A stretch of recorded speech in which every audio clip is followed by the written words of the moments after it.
এই সংসারে আপনার সবথেকে বড় বন্ধু কে? কেউ বলবেন ছোটবেলার বন্ধুরা, কেউ বলবেন মাতা পিতা, কেউ বলবেন ঈশ্বর।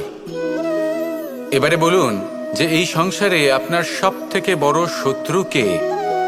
কেউ বলবে আপনার বিরোধী, সেই ব্যক্তি যে আপনাকে হিংসে করে, বা আপনার নিজের অহংকার, আপনার কুকর্ম।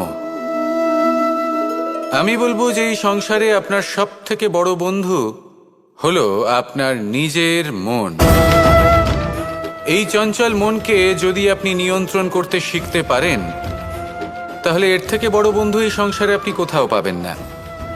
সেখানেই যদি এই মন আপনাকে বশ করে ফেলে, তাহলে সংসারে এর থেকে বড় শত্রুও আপনি কোথাও পাবেন না। সেই জন্য এই সংসারকে নিয়ন্ত্রণ করার চেষ্টা ত্যাগ করুন। প্রথমে এই মনকে নিয়ন্ত্রণ করতে শিখে যান, তাহলে এই জীবন নিজে থেকেই সাফল্যের পথে অগ্রসর হবে। আর তখন এই মন প্রসন্ন হয়ে বলবে,